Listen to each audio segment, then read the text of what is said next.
Each November, Gift of Life Donor Sabbath brings together faith leaders from across traditions to share one vital message, that organ and tissue donation is an act of love, compassion, and charity. All major religions in the United States support donation as a selfless gift that saves lives. Well, today we are joined by an inspiring panel supported by Gift of Life, Imam Dr. Raymond Brock Murray of Masjid, Baitul Nasr, Pastor Charles Leonard of St. Mark's Church, Rabbi Michael Singer, Congregation Brith Sholom, Cynthia Slater, donor mother and advocate, and Yvette Mason, a two-time liver recipient. Together, we will explore how faith and humanity intersect in the life-saving mission of organ donation. So let's begin. Dr. Brock Murray, let's start with you from the Muslim perspective. Good morning. Good morning. How does faith guide the decision to give the gift of life through organ donation?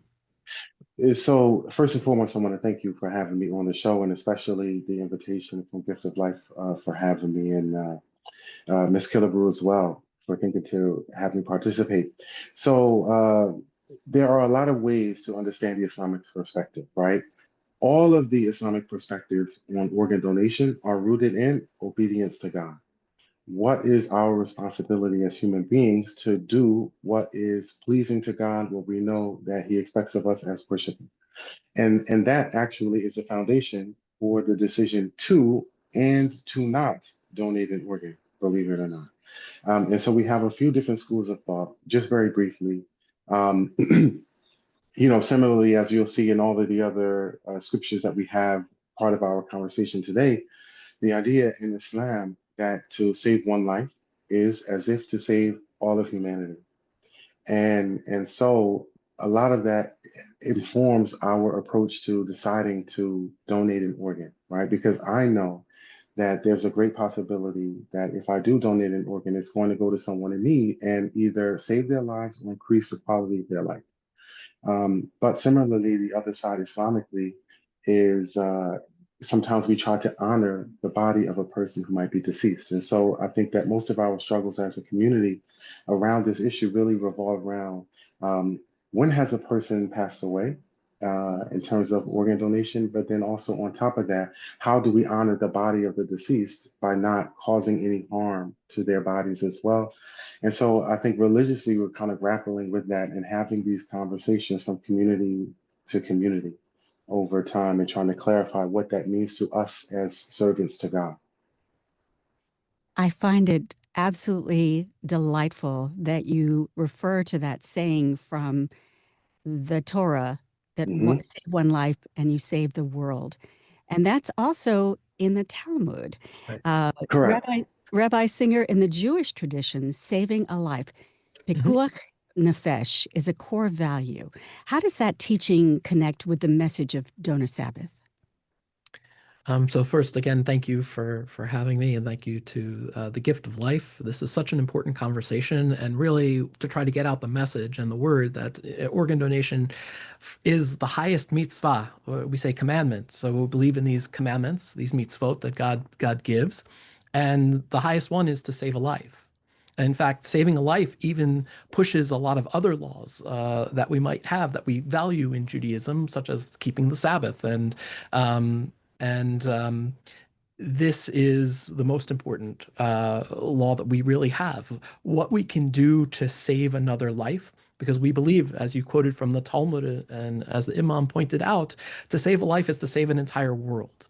Because it truly, you are one of a kind. Each person has a story and a background, and there's only going to be ever one of you.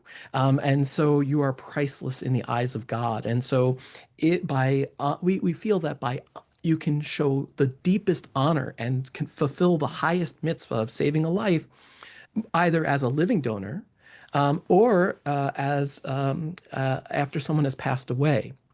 And that this enables the person who has passed away to actually perform this amazing mitzvah to save up to sometimes 8 people with organ donation.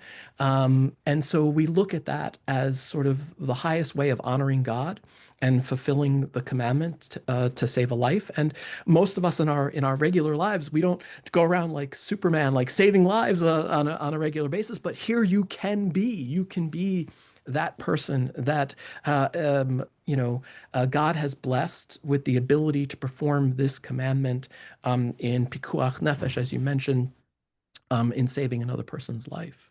And in Judaism, there can be really no higher mitzvah than doing that. Mm. Well, we're hearing from two traditions, Judaism and Islam. Let's turn to Christianity. Pastor Leonard, many people turn to their clergy for spiritual clarity in moments of loss or giving. How does the Christian faith view donation as an act of compassion and service? Well, thank you. And I do, as the other two have, I do thank you for having me on this morning. And of course, thank Nigel Killebrew for all the work that she's done to educate us and move us in this direction.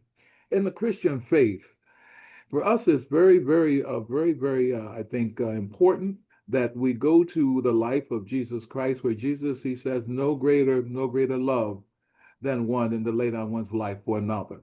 So I think we share, and with the other two faiths that are present, we share that same understanding that it's a high gift to be able to give life to another. And that's what in our religion, that's what it's about. It's about giving life, bringing life, into a situation. And when it comes to organ donor, the tissue donor and so forth, organ donor, it's important that people understand that they are doing a great thing. As Rabbi said, you're saving as much or helping as much as eight people who will be recipients from some organs, especially when people are passing. What I do is try to get that across to people that there's a great thing that you're doing. Don't feel that you're doing something that's not allowed in Christianity. No, Jesus, he said it well. No one has no greater love than one in to lay down one's life for another. And this, we're giving life. No greater love than to give life to another. And that's how we see it, that we're giving something, that life can come up from the ground almost. Person who has very little hope. There's so many that are on I think on the waiting list, waiting for an organ or whatever. And if we have someone who have that organ, we have to be able to get to our people to say, here's an opportunity for you to give life to someone else. So we treasure that, and that understand that Jesus had no greater love have one than to lay down one's life for another. That's beautiful. We've spoken about the spiritual underpinnings, about why it is acceptable and absolutely a great thing to become an organ donor. Let's talk about the reality of what that is. Yvette, you've been given the gift of life twice. What message would you share with others who may still have fears or misconceptions about organ donation? Well, it's interesting you would form the question in that way. I had my second transplant, and there was a family member who I had the opportunity to talk to about donating their father's organs. He had an aneurysm, and that was what ended up terminating his life. But my cousin initially was not going to donate. And I talked to her and said, I know this is a hard decision to make at this point. I said, but I'm your cousin and I'm a recipient. And because someone chose in this time of need for someone else, that made that sacrifice for someone else, I just want to encourage you to consider doing the same. And she did choose to do that. I also had another friend who we had been talking for a while. She knew I had a transplant, and her husband ended up passing away the same thing. And I remember going to the service and looked over to greet them at the service, and she and her kids all raised their wrists. They had their green bracelet on, showing me in that moment that they chose to donate. And so, it's a hard thing, but I like to talk about just how it's blessed me to be able to live on. And I've had 4 children. Uh, one of them I had a few months after before my transplant. And then, so I have a pre-transplant son, and then I have 2 boys and a daughter um, after the transplant. And so it is a sacrifice, but my hope is that people will choose to give, because you just give the opportunity for families to make memories with their loved ones. And I just try to do my best to honor the 2 families that were willing to make that sacrifice for me. That's a beautiful thing. It is incredibly moving to know that you were able to have children, and to be able to be the mom that you wanted to be, post transplant, and that is extraordinary. And that you'll have the opportunity to see them grow and thrive, which is extraordinary. Um, Yes. Cynthia, as both a donor mother and a pastor, you've experienced this deeply from both sides. Yes. How has your faith helped you find purpose and healing through your son's legacy? And also tell us about your son. Okay. Well, again, my name is Cynthia Slater, and I'm a minister at Unity Lutheran Church in Wilmington and a retired community social worker for over 30 years. Um, I'm here today as a proud mother of Ezekiel Wilson Slater, my son, who was an organ donor. When I think of Ezekiel, I think of that his name means the strength of God. And over the last several years, I'm often reminded how much of God's strength that myself and my family has needed to get through these tough times. I remember his laughter, his smile. He loved fashion and baking. And I remember he was such a nurturing person. Um, and he loved flowers and being out in nature. We often had to remind him to put his shoes on because he would go out in all types of weather, barefooted because he wanted to see the snow or he wanted to climb in the mud. So he loved nature. He especially loved sunflowers. They were his favorite. And we planted sunflowers and seeds. But when I speak of his memory, I reference Ezekiel to the sunflower. Like Zeke, sunflowers grow tall and they lean toward the light. And that's what he did. When Ezekiel was 16, he came home excited from his driver's education class about a presentation that they had. And he told me, he said, "Mom, I want that little heart on my driver's license." He said, "I want to be an organ donor." Mm. And that heart became a symbol of love and generosity throughout his life. At only 21, Ezekiel's life ended far too soon, but through his decision, he gave life to 6 people. Like the sunflowers he loved so much, he planted seeds of hope and renewal in the lives of others, even in his passing. And in conclude, as a donor mom, I've learned that grief and gratitude can coexist. It's now my mission to reach out to Black and Brown communities, especially to talk openly about the power and the importance of organ and tissue donation. Try to dispel some of the urban legends and the myths that are out there. And because, like Ezekiel sunflower, I look at it that one small seed of love can grow into a field of life. And through this selfless generosity of his family and myself, we find solace in knowing that his legacy lives on. One of the big misconceptions that many people who are reluctant to become organ donors is that doctors won't do everything that they can to save your life. And that is, of course, a complete fallacy. And I Yes. wonder if you could just explain that to folks, because that is absolutely not true. Doctors, by the very nature of what they do, need to do whatever they and will do whatever they can to save a person's life. They're not going to speed someone's early demise in order to harvest their organs. Is that right? That's correct. Are you speaking to me?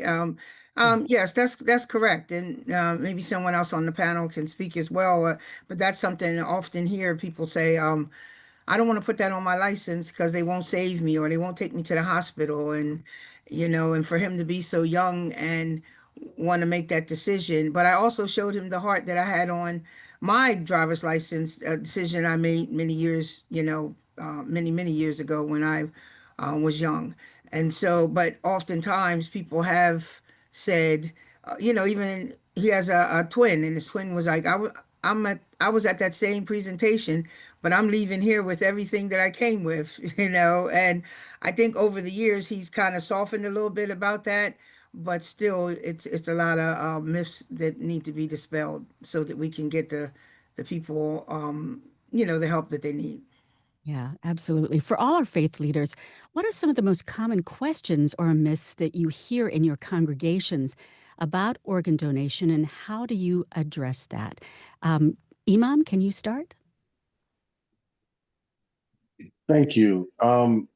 I don't know that I hear a lot of myths. I think that what I've noticed over the past year or so working with Ms. Killebrew is that people in general are curious. Again, as I mentioned earlier, Islamically, we try not to do anything to the left or to the right or up or down unless there's a lot of security religiously around it. And so I think that, believe it or not, the community is so open to having these conversations because they really generally don't know. And what I found amongst the Muslims is a lot of the hesitance is around if you were to tell a Muslim they can do something, they'll do it. If a Muslim is not sure if they can do something, they won't. And I think that the biggest myth really, I think, is within the community of people who are not Muslim. They look at our community's reluctance and they think it's just obstinance, right? And it's not. It's really a religious question that everyone's kind of looking over their shoulder. Can someone give me spiritual direction on this? And once we have clear spiritual direction, I think everybody becomes more comfortable. I'll remind you of one thing that I learned throughout this process. Was the idea, okay, well, as our pastor just said a minute ago, that her son said, well, I'm leaving here with everything that I came with. And one of the things I had learned, I was unaware of even myself religiously, is that in the Islamic tradition, we believe that the person is resurrected as they were created, meaning, so for instance, that Allah, He has the ability to resurrect the person completely, no matter what they do to their body. And so if a Muslim donates they could donate all of their organs, all of their skin, their heart, their lungs, everything. And then when we're resurrected on the final day, right, to stand before our Lord, we're going to be resurrected as we were when we were alive. And so I think that, again, this is how religious information helps our community have these kinds of conversations and give the people who are interested in signing up to be donors the kind of confidence that they need to take the next step forward. Rabbi Singer, what about you? What are some of the most common questions or misconceptions that you've encountered in your congregation? So I think in the congregation, we actually have a number of living donors, and we also have a number of people who have been recipients of transplants. So it's something that the community, my local community, is very much engaged in. And it strikes home because there are people today walking around in the congregation who have literally just received a kidney, and then we had another member of our community who donated a kidney. So it's something that's really critical, and it's not just I'm a conservative rabbi, but they're Orthodox rabbis and Reform rabbis and everything in between across Jewish denominations. To be clear, organ donation is permissible in Orthodox Judaism, it's permissible in Conservative Judaism, Reconstructionist Judaism, Reform Judaism. Across Judaism, this is something that we support and that we feel is really important in getting that word out. And I think there are some misconceptions, like as Imam mentioned, will we be resurrected? And the answer is, when the time comes, and that time, please, someday soon,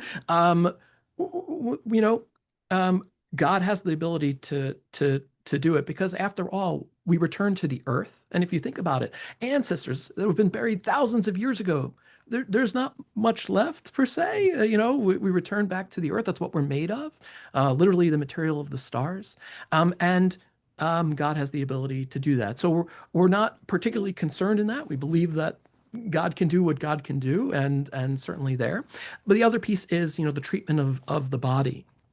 And here you have an opportunity to be able to both, give life and to other people. That what a beautiful thing that God has created, the ability for us to help one another, even in moments where we mourn the loss. And as Cynthia had said, we have this saying in Judaism: may a person's memory be for a blessing.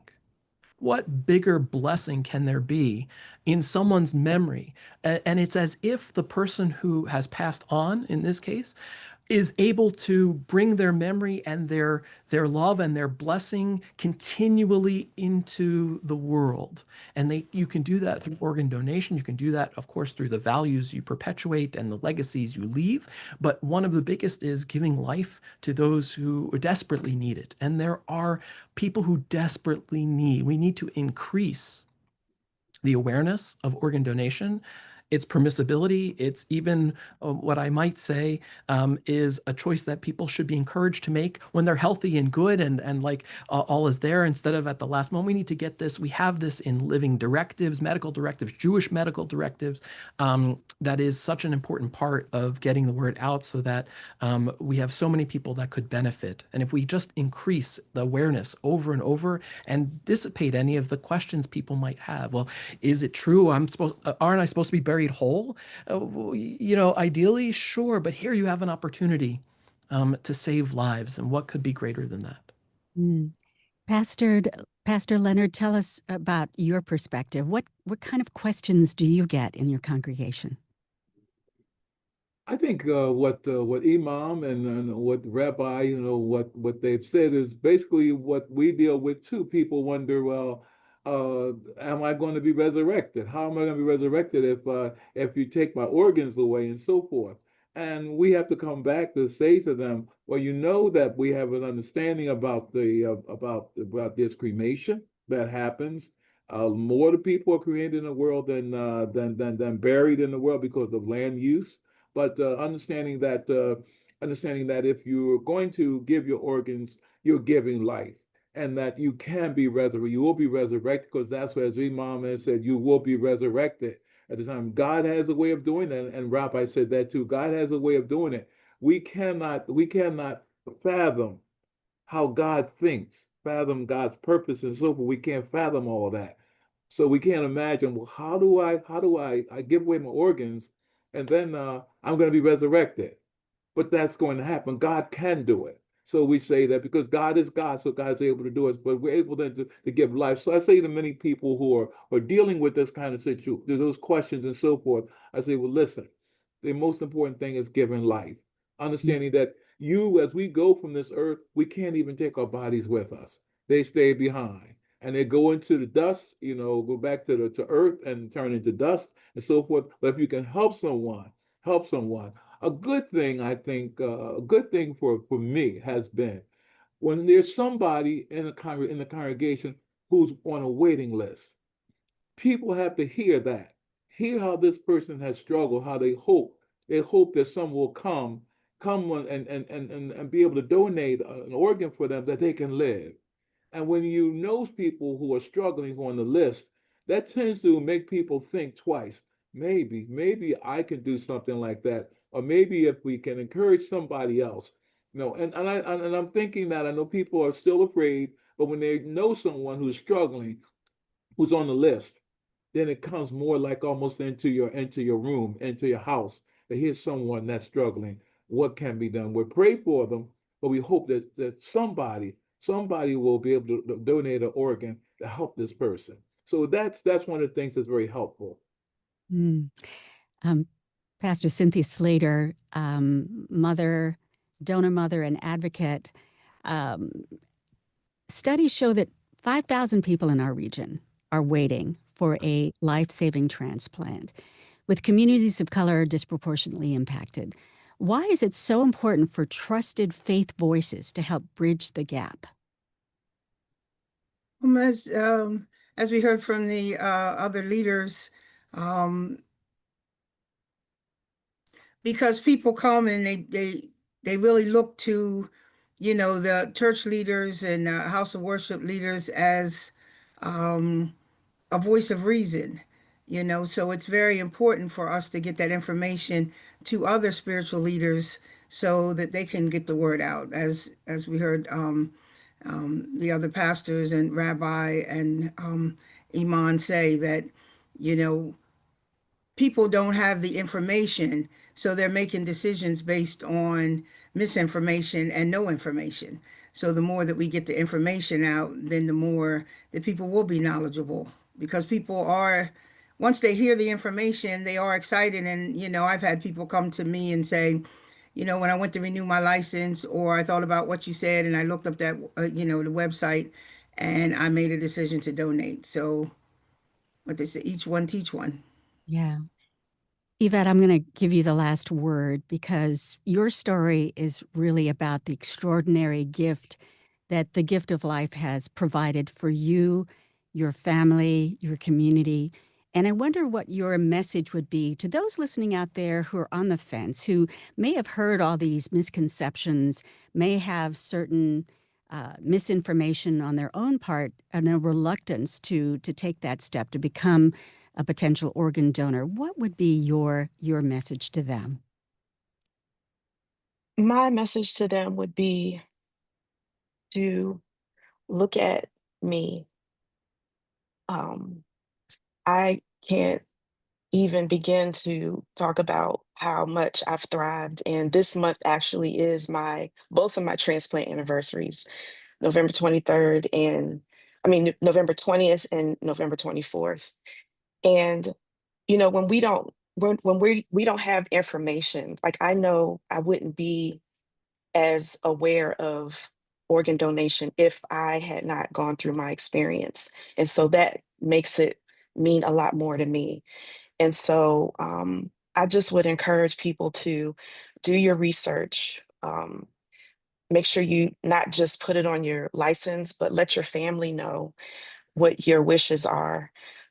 Because my cousin, she knew that her father wanted to donate, but she wasn't going to, because she was just grieving. She was just so hurting. And so it's just always better to have the conversations, and consider the fact that in you making that sacrifice, because it is a sacrifice, you're letting go of your loved one. And I empathize with that. But to actually be able to experience and see someone that's living and thriving, I've been able to go and share with others across the world. Actually, that was a unique situation of being able to share my story, and the fact that my faith has definitely strengthened and encouraged me along this journey, to know that through my journey of pain and struggle, that I'm able to help others, to know that there's hope. Um, there is a future where people can help somebody else make a difference in the world. Um, and they will not be able to even get an understanding of the level of impact that it would have on other families to be so generous and kind. Mm. And as both Imam and Rabbi have stated, that both religious organizations, congregations believe that saving one life saves the world. So you can save the world so easy. Just sign up for the Gift of Life. Each November, Gift of Life Donor Sabbath brings together faith leaders from across traditions to share this one vital message, that organ and tissue donation is an act of love, compassion, and charity. All major religions in the United States support donation as a selfless gift that saves lives. We've been joined by Imam Dr. Raymond Brock Murray, Pastor Charles Leonard, Rabbi Michael Singer, Cynthia Slater, Reverend and donor mother and advocate, and Yvette Mason, a two-time liver recipient. As we've heard today, organ donation is truly an act of love that transcends faith, culture, and background. Again, every major religion supports it as a gift of compassion and humanity. During Gift of Life Donor Sabbath this November, take a moment to have that important conversation with your family and your faith community. You can skip the trip to the DMV and register right now at donorsone.org. Together, through faith and action, we can honor the spirit of giving and help more people receive the gift of life. Thank you all for joining us today.